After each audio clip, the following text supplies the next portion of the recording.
If one of you actually can unmute your phone and just let me know if I'm coming through clear.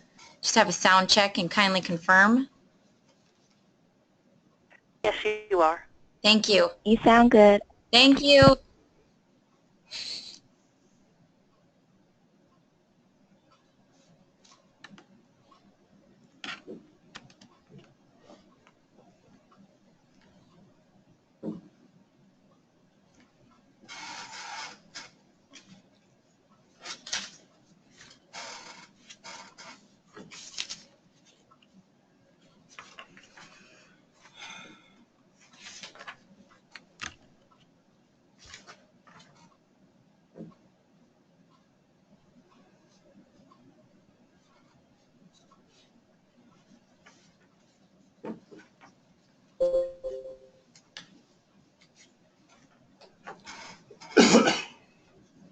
I've been fighting a cold real bad one. Finally just broke. Oh, no.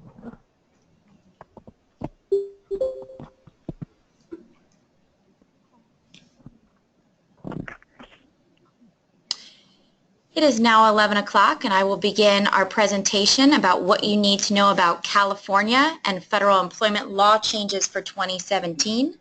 My name is Priscilla Henley. I am the Vice President here at Access HR. We have the privilege of having Lee Clark, who is our Director of HR and Compliance, on staff and here to present for you. We are recording this presentation. We will make sure it is available on our website, as well as we can email this to all of our attendees.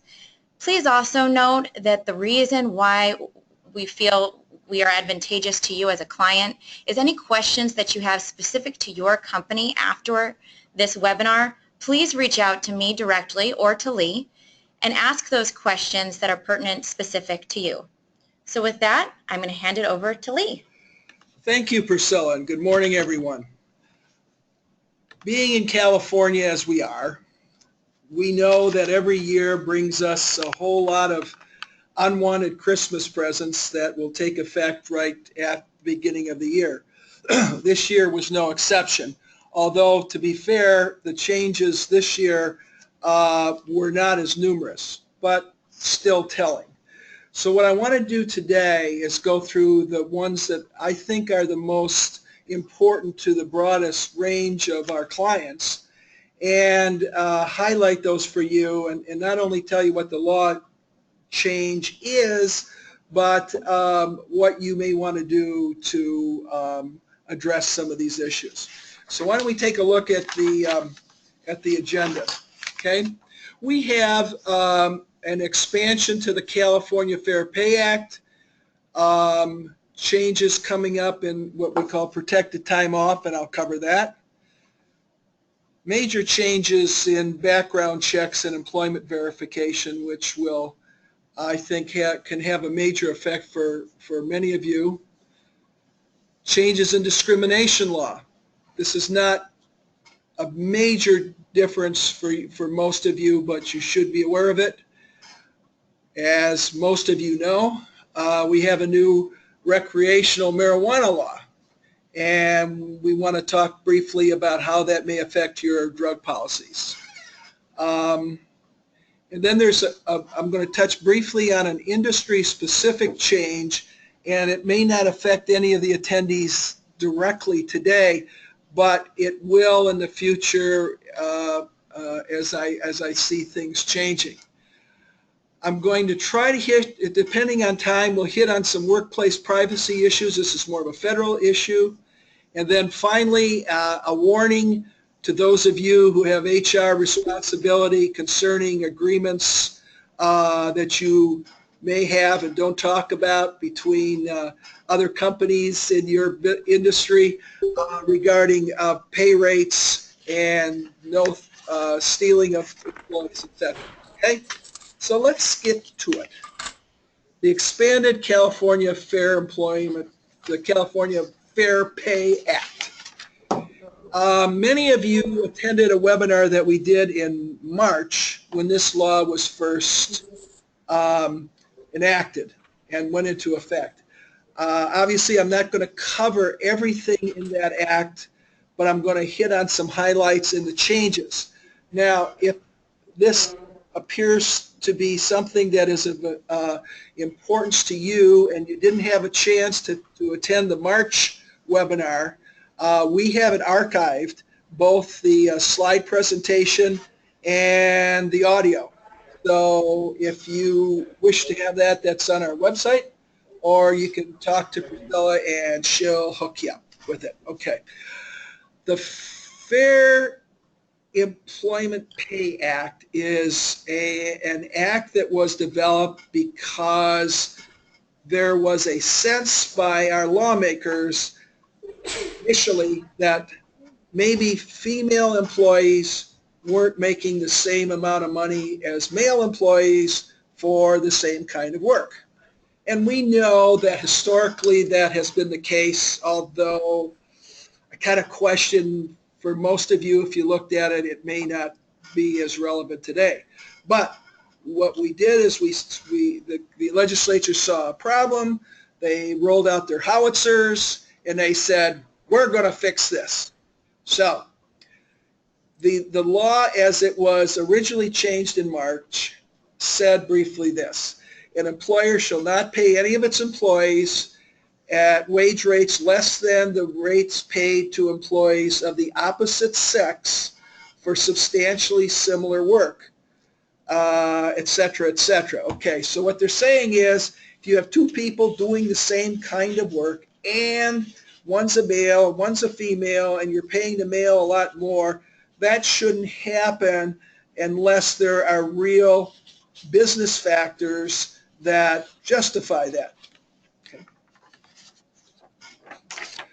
And then they said, here are some of the reasons that it could be different. Unfortunately, a lot of these are based on the knowledge of the legislators of how government pay structures work. Remember that the people that pass our laws, particularly in this state, many of them have absolutely zero experience in private sector business. So all they know is what they've lived with working cities, counties, states, etc. So what they said was you could have differences if you could show that you have differences based on a seniority system, merit system, a system that measures earnings by quantity or quality, such as piecework, for instance, and that's kind of passé in this, particularly in this state. A bona fide factor other than sex, such as education, training, or experience. So those are three that should make some differences. They said it must be applied reasonably and it must explain the entire amount of the pay differential. That means you can't have you can't conform to the law by saying this person and this person make the same salary, but one of the people you're paying a $30,000 bonus to and the other one's not, and you can't justify it based on performance, okay? So this is what they were trying to deal with, okay? Now, as in most pieces of legislation, they said, well, gee, that was such a good idea. Why don't we expand this to include no changes based purely on race or ethnicity for substantially the same or similar work, although the provisions say the same. So let me give you an interesting scenario. Priscilla and I are personally familiar with a company that has a lot of workers who are from India.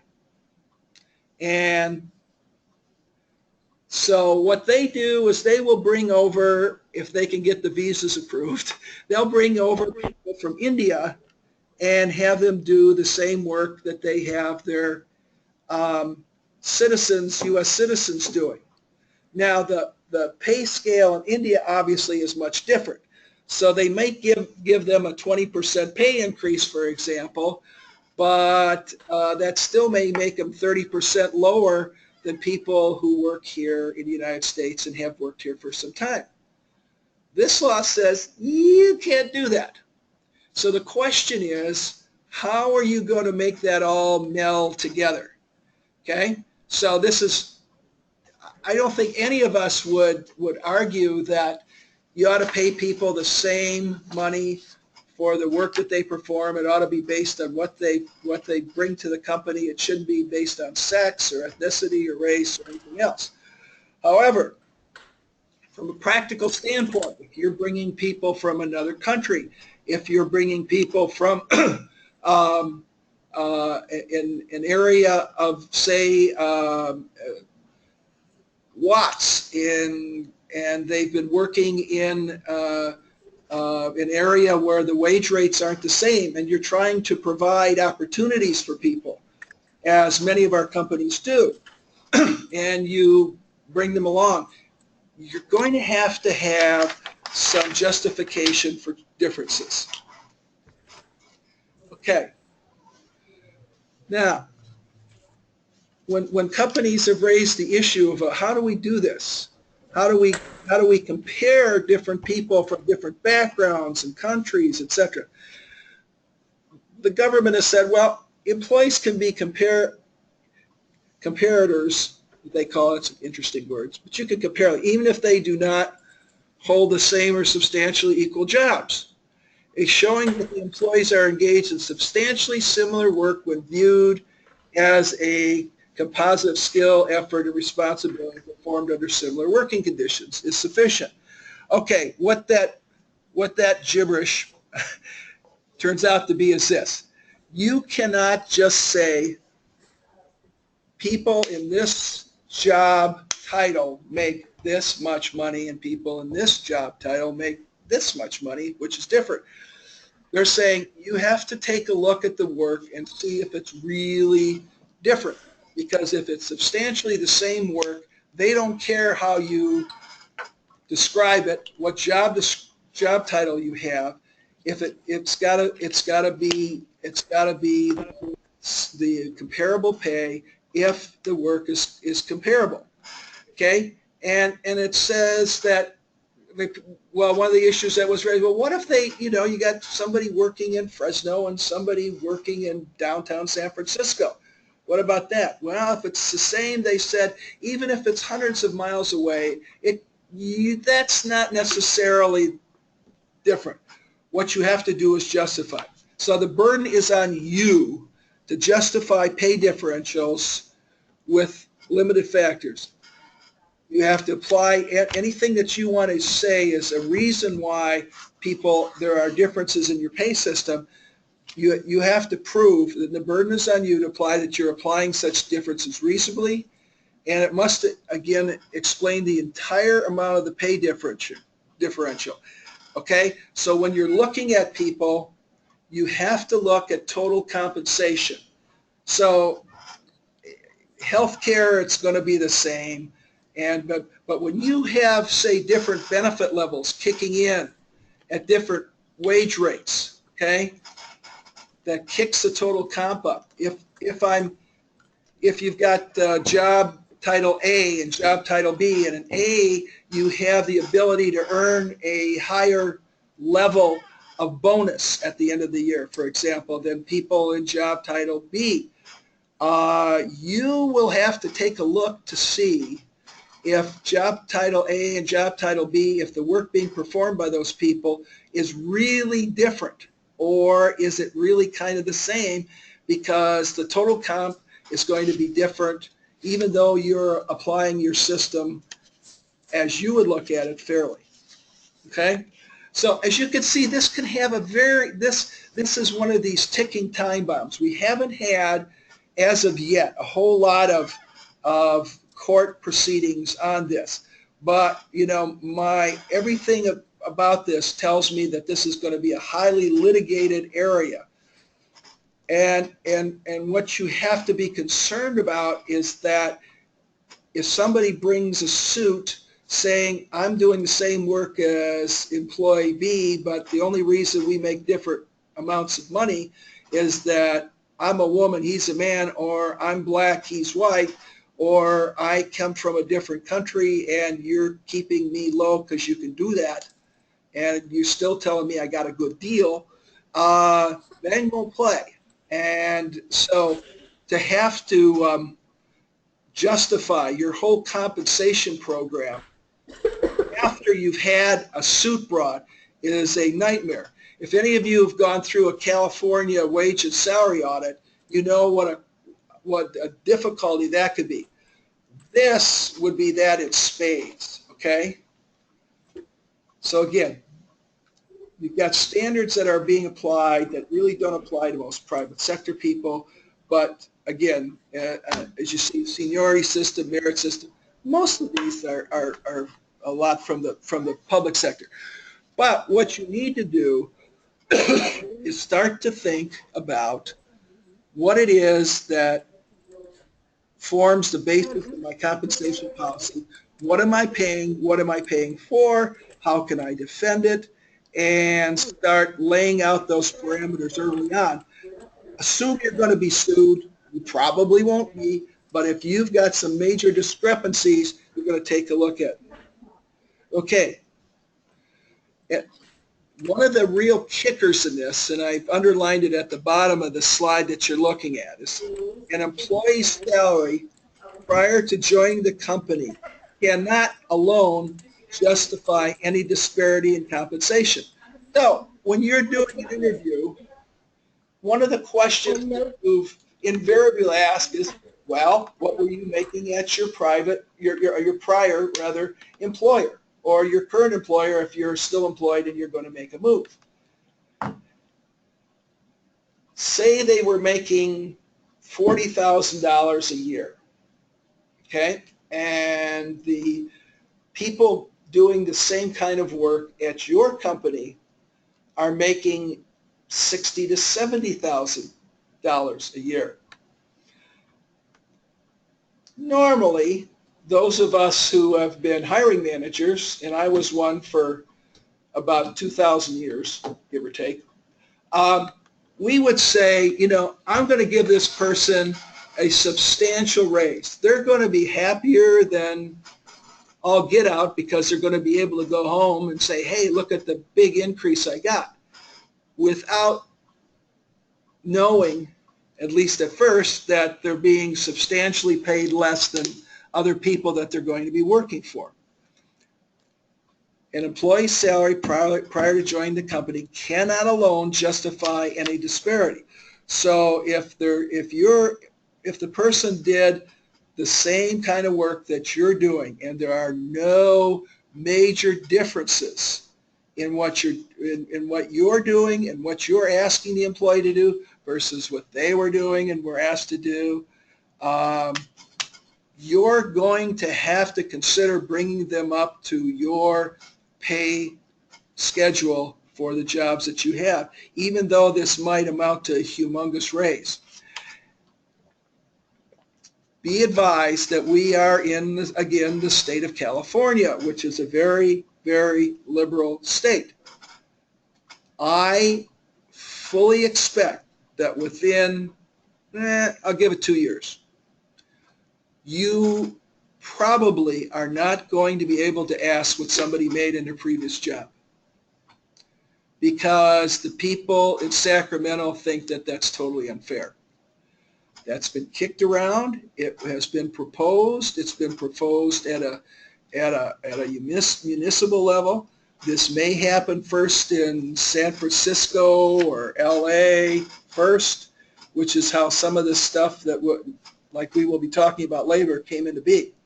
But be prepared for that. So when you're setting up your pay system, your compensation system, and hopefully you have one, if you're a small company and each job is separate and distinct, and is this a big deal? Maybe not so much. But once you get into 25, 50 or more people, this is going to be a big deal. So it's your compensation system should have some thought behind it. Okay. Again, the employee The employer bears the burden to demonstrate that the bona fide factors it relies upon for compensation differences are not based or derived from a sex, race, or ethnicity-based differential in compensation.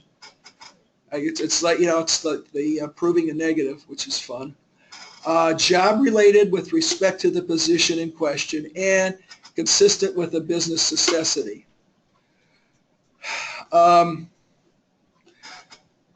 Let's talk about consistent with the business necessity. So let's say this. Here's one that that you could use. For example, I want to hire somebody who's had experience installing information systems in companies, okay?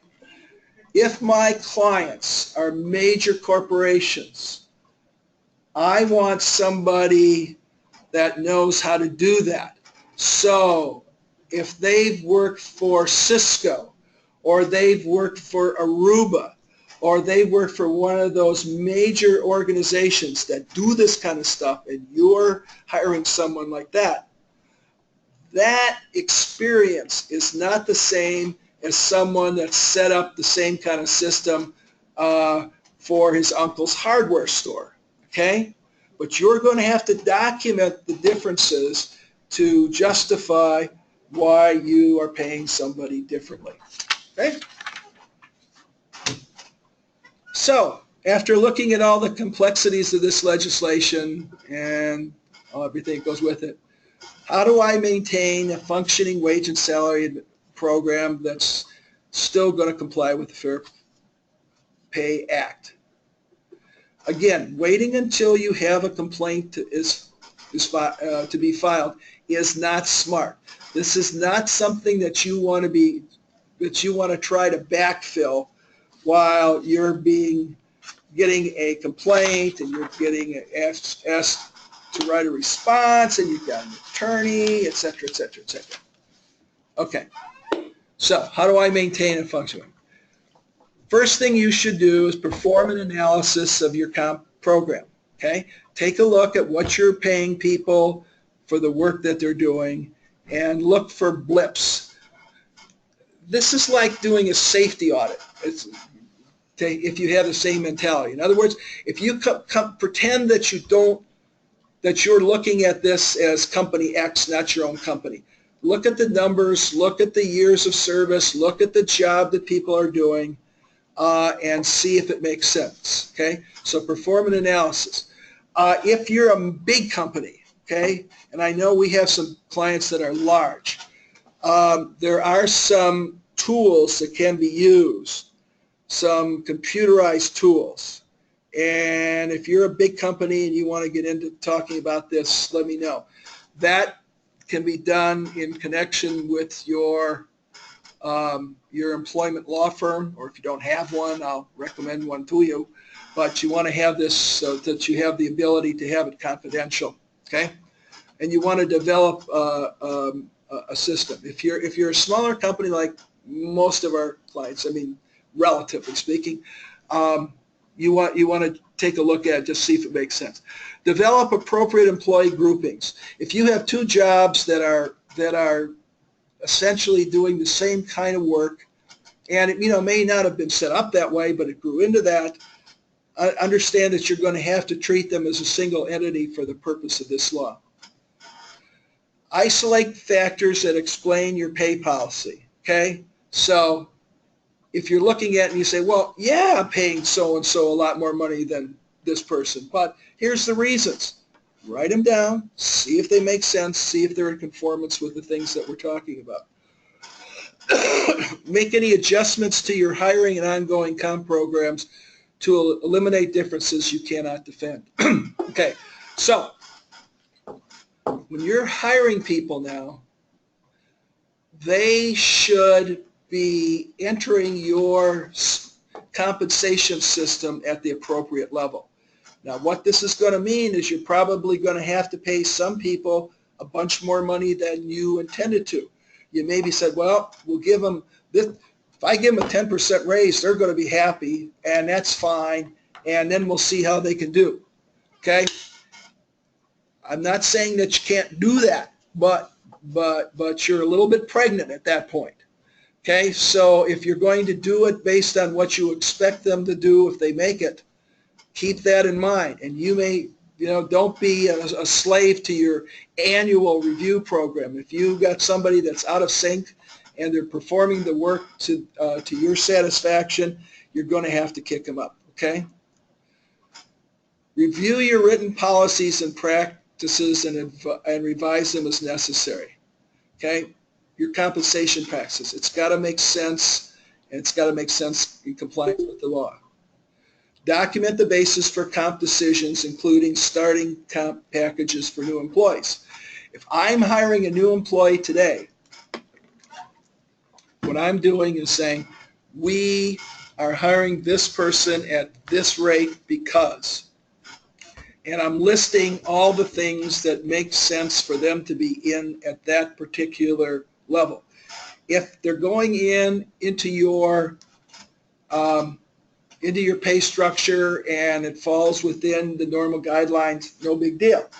If you're paying them less than that, big deal, but document it. There can be some very good reasons. They haven't had all of the experience that I really need, but they've got the potential. We're going to have to put a lot of training into these people. Ergo, this is why you do it, and we've set up a system whereby we're going to move the person up based on performance objectives, okay? So you can do that.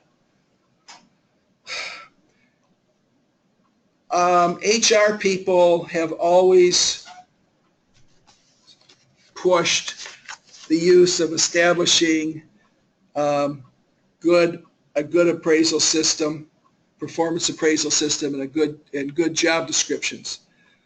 It was always a good idea, okay? Now it's crucial, okay?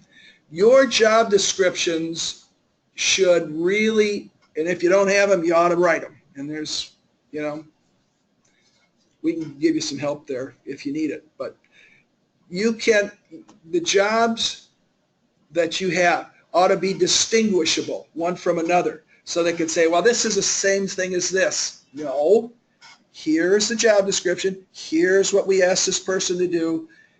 In this job, they're not asked to do that, but they are asked to do this. This is a higher level job. It's paid more money for that reason, okay? And when you have performance appraisal, the other piece of this that's equally important is when you need a performance appraisal system, and you need to be able to demonstrate why you are making changes, okay?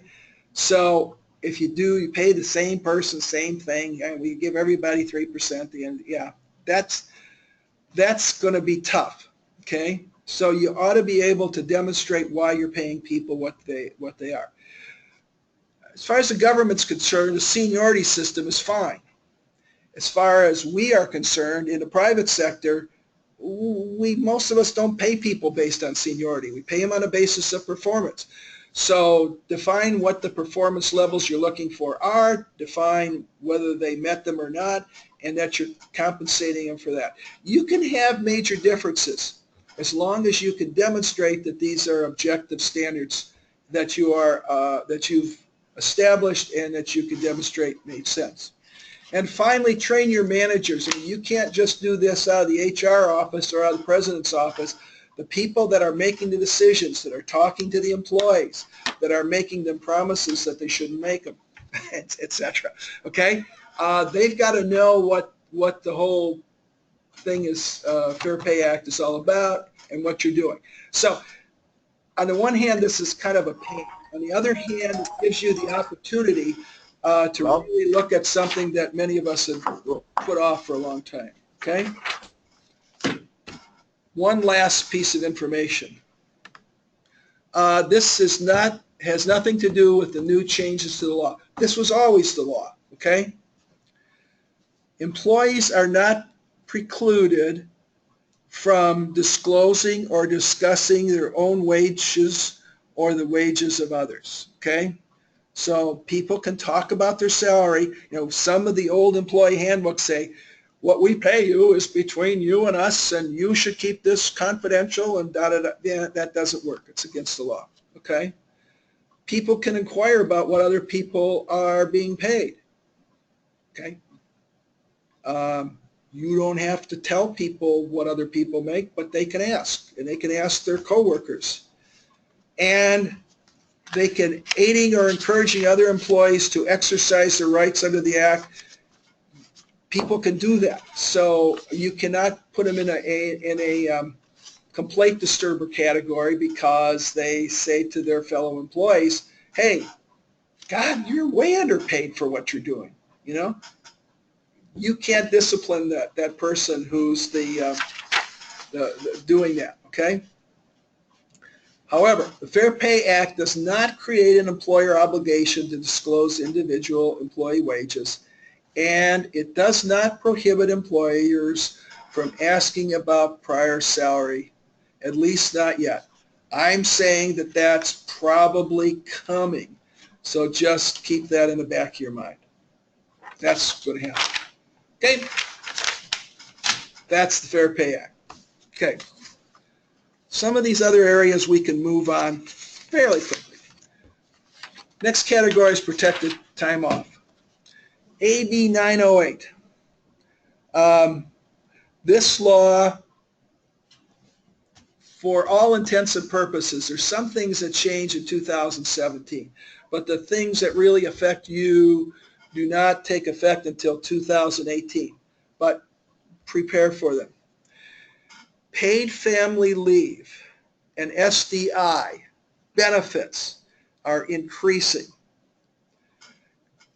Currently, employees receive 55% of their usual salary up to a maximum of $1,120 a week for a period of up to 6 weeks and 7-day waiting, and there's a 7-day waiting period, okay, for SDI. Okay, under the new law, that amount of compensation is going to increase. The weekly wage replacement benefits will go up from 55% to either 60 or 70%, depending on the applicant's income. The higher percentage goes to the lower paid worker. Okay? It is estimated that an employee earning below about $20K a year will now receive 70% of his or her usual salary. So the thing I'm covering for that is that you are going to have, I think, much greater utilization. At 55% in a week waiting period, you know, how many people, you know, particularly at the lower rungs, can take advantage of that?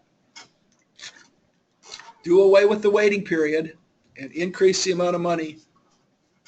You are going to have more people utilizing this benefit. So you ought to kind of keep it in mind as you figure what you're doing with staffing, etc., and know that it's coming. Okay? So that's that.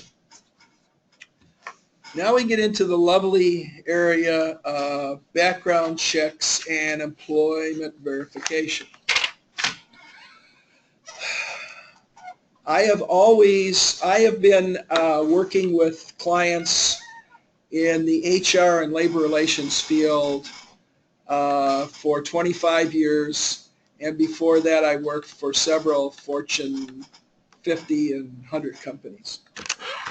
We always push to have a full background check be completed on future employees.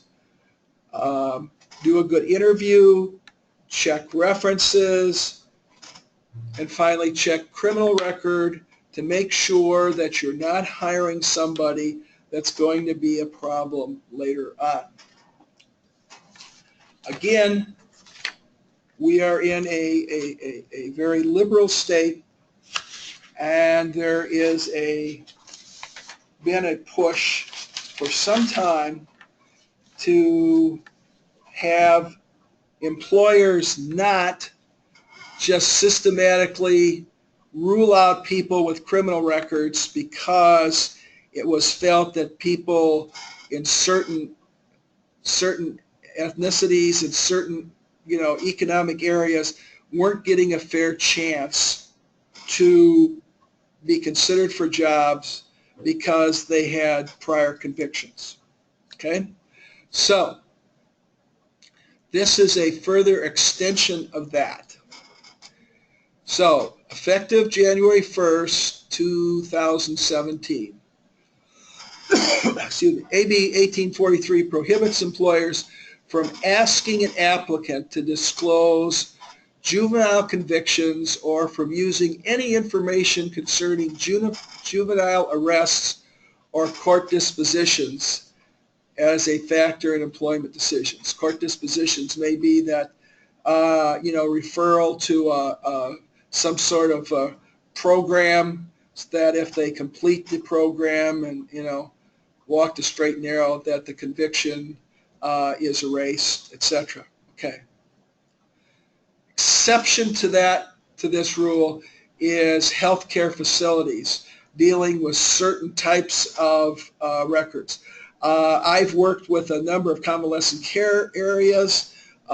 They have always had the right to go in, and they can even look at sealed juvenile records because of the closeness that they have to people who many times don't have the mental capacity to deal with it. So they have a kind of special rules. But for most of us, this really excuse me, keeps us from looking at anything in juvenile records. The effect of the new law is it will make it much more difficult to determine if a potential employee has a record of convictions as a juvenile. Now, you could look at this a couple of different ways. And you could say, hey, somebody screws up as a kid and they have, they smoked a little pot when that was illegal. They did, they stole something minor, etc. And that shouldn't follow them for the rest of their lives. I personally agree with that. On the other hand, by just casting a major restriction in this area, those of us who have lived in the inner city of a major city, i.e. I came from the inner city of Detroit, okay? I know people who, as juveniles, had a record 3 pages long, including assaults, attempted murder, etc. I have a problem with this being off limits, but this is the law, so you should be aware of it, okay?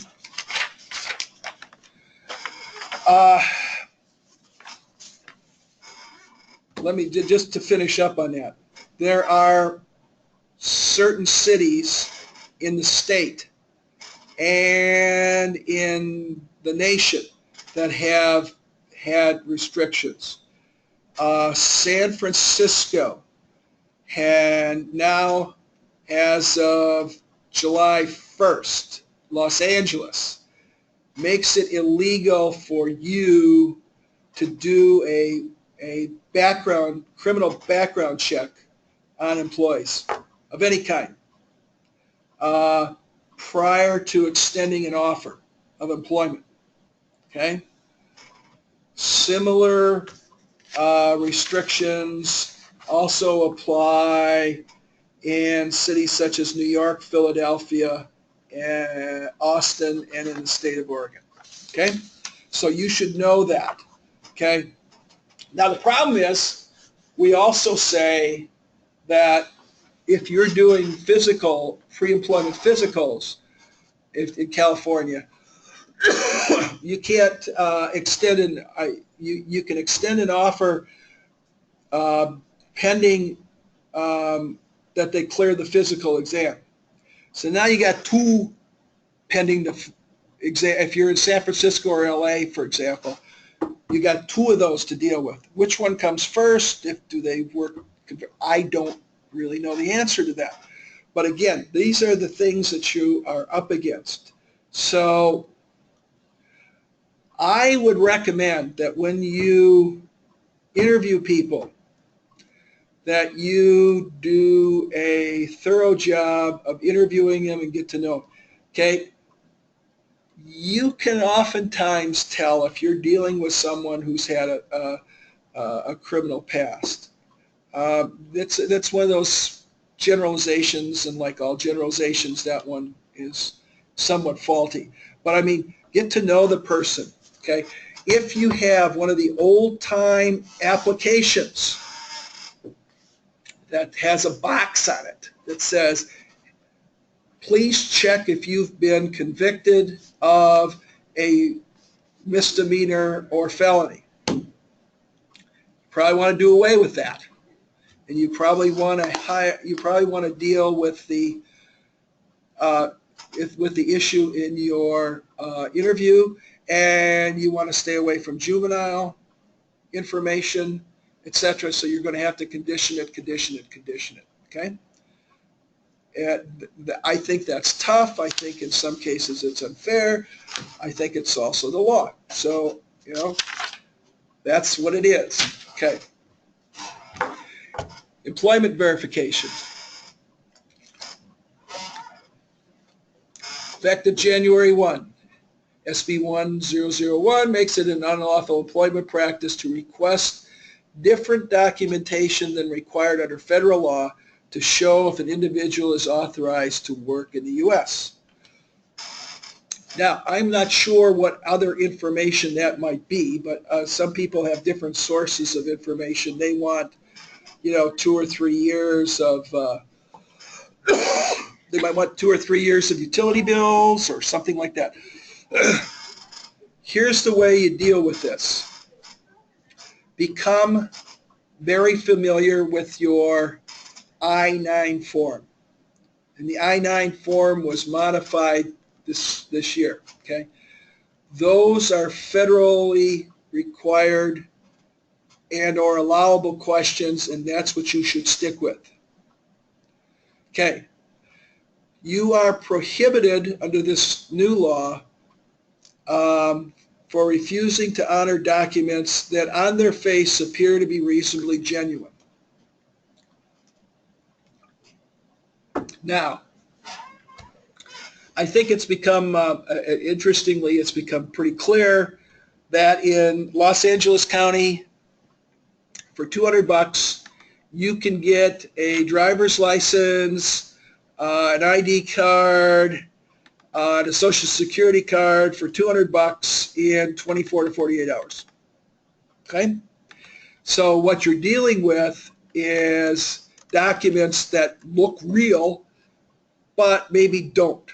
Okay? So the law prohibits you from refusing to honor documents that on their face appear reasonably genuine. Now, why there has to be reasonably genuine, I do not know.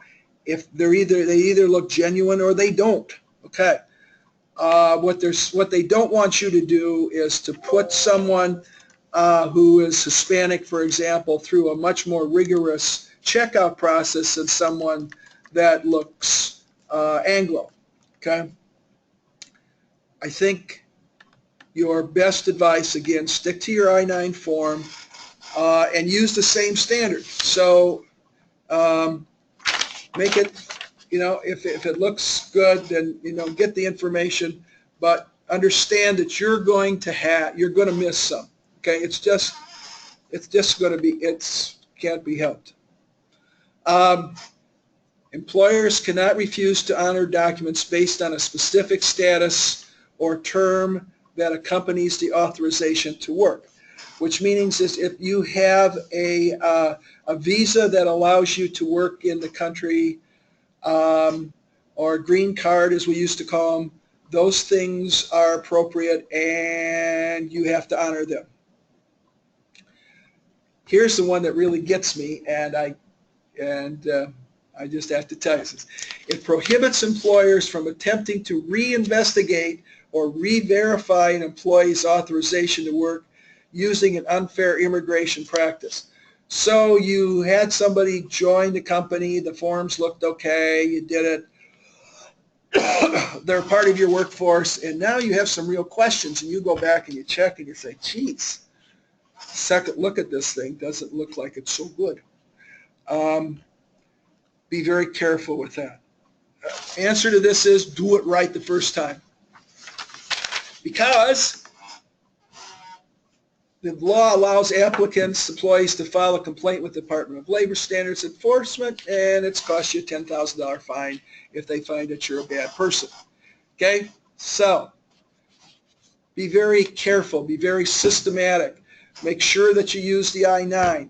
Make sure that the person looking at the I-9 knows what the heck they're doing. And make sure that it gets done in that time window that you have upon hiring them, okay?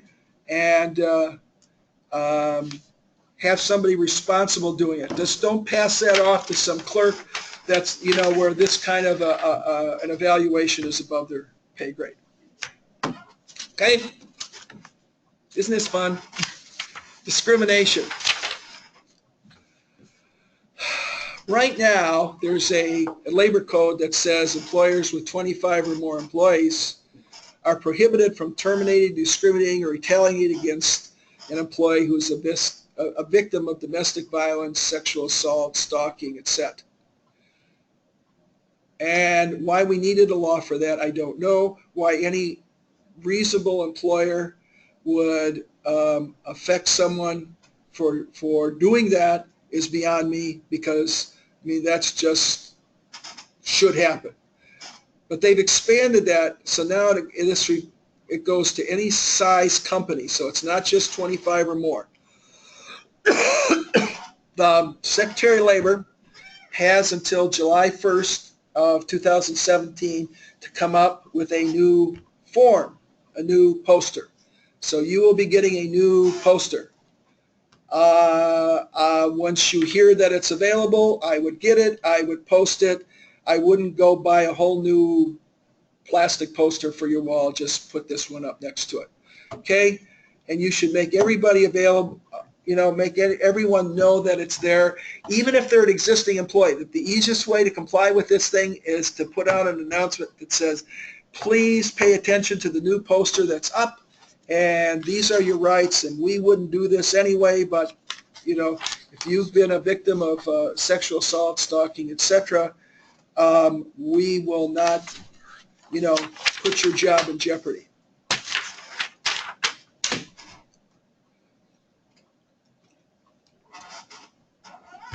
Recreational marijuana. In our wisdom, we passed a law that says, geez, recreational marijuana is fine. Okay. I have a problem with that, but then I'm older, and I've also had to tell a woman of 25 years old that she thought she was married and didn't know that she was a widow because her husband went out on his lunch hour, smoked a couple joints, hopped on a forklift, flipped it over on top of him. And believe me, a person that has a forklift flipped on him doesn't look too good. So I've been through that. So I have a stated bias that I wanted to tell you. However, more importantly, you should anticipate, I believe, that you are going to get a lot of pushback from employees about the use of marijuana, okay? They're going to say, hey, it's not illegal. I should be able to use it on my lunch hour. When we have parties, you allow alcohol sometimes. Shouldn't the same be extended to marijuana?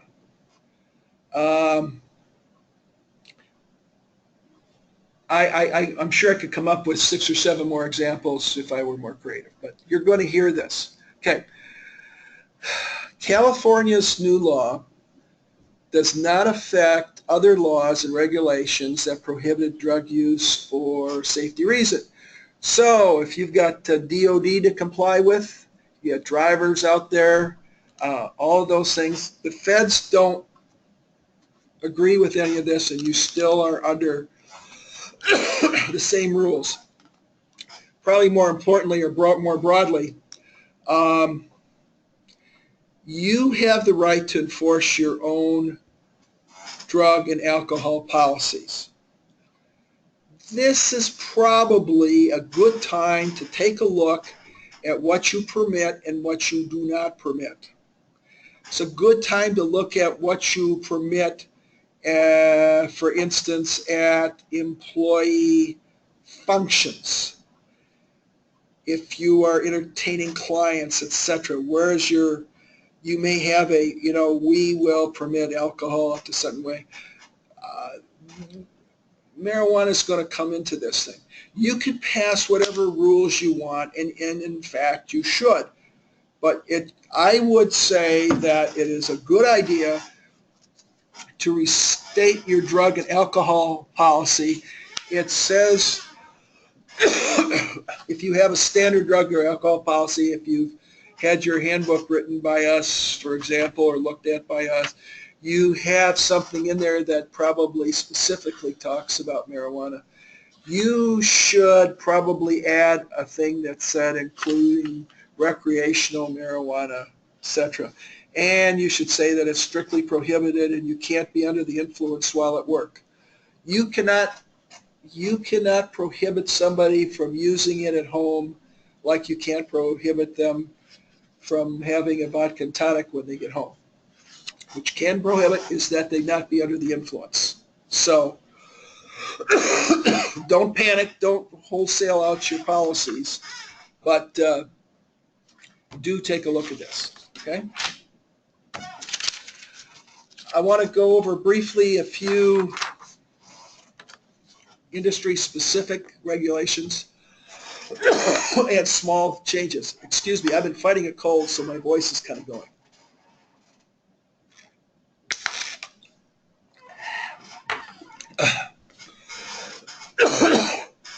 If you're in the building services business, janitorial business, a whole bunch of new regulations came into effect affecting you.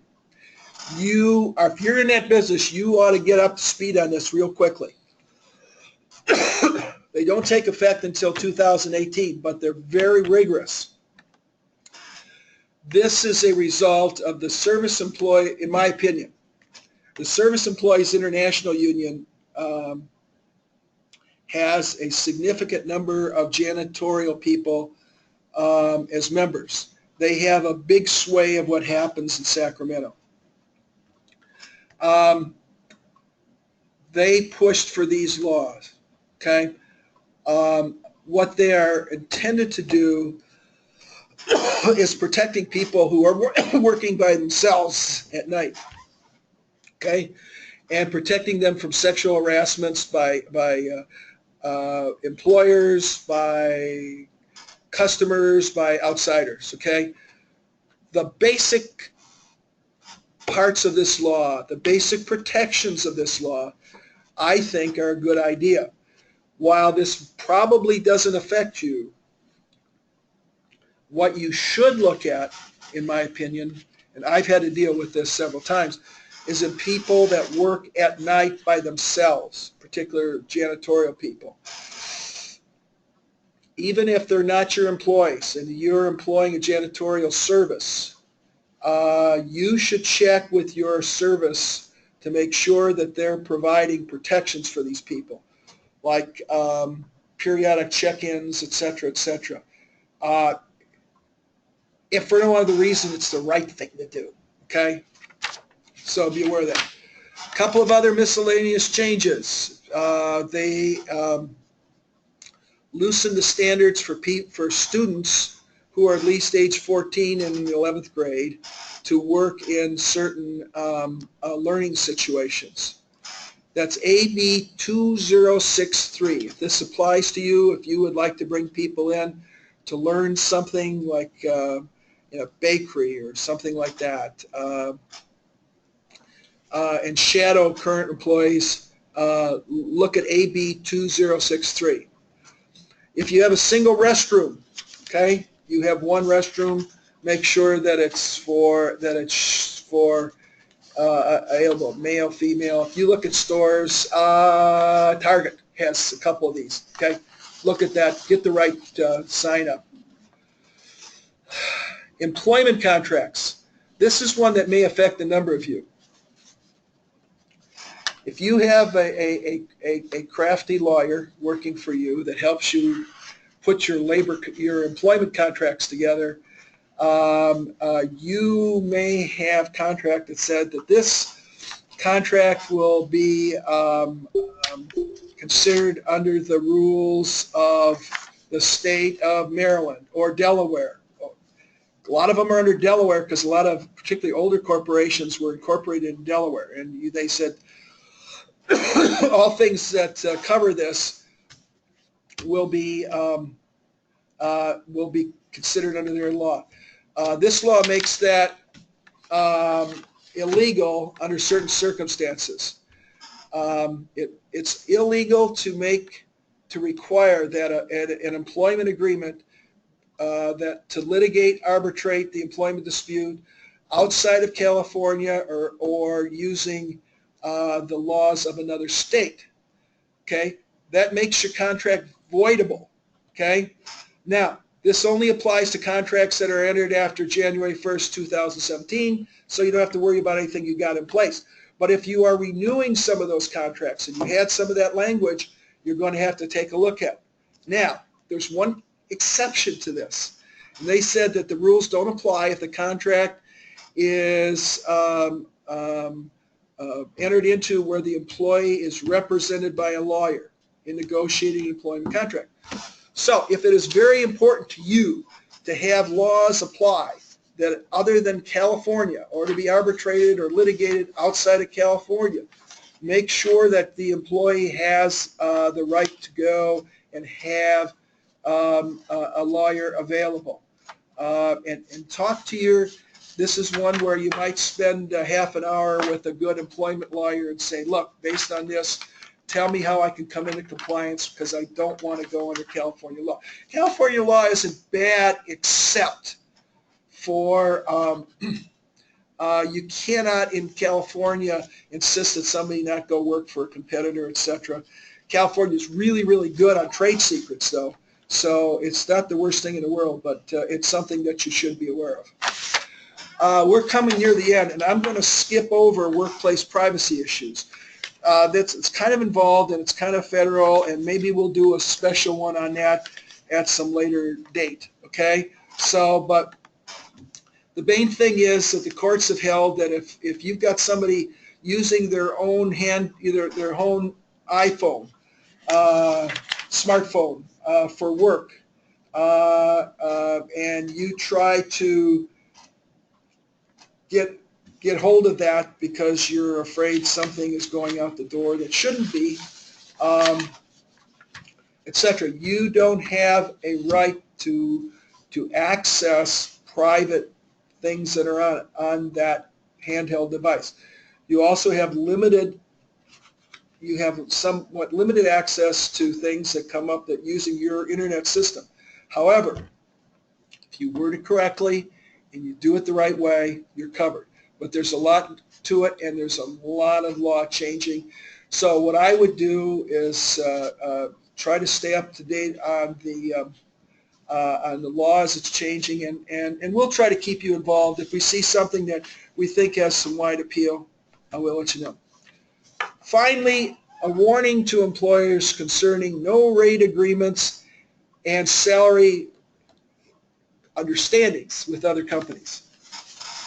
Now, I know that none of you attending this webinar today have ever done anything like that, but I have. I worked in a tight industry once upon a time, and we had an informal agreement that we weren't going to raid each other's employees, and we had an understanding of what our relative pay scales were, and we weren't going to try to grab an employee and pay him just to pay him more money because it was going to cost all of us more money. Okay?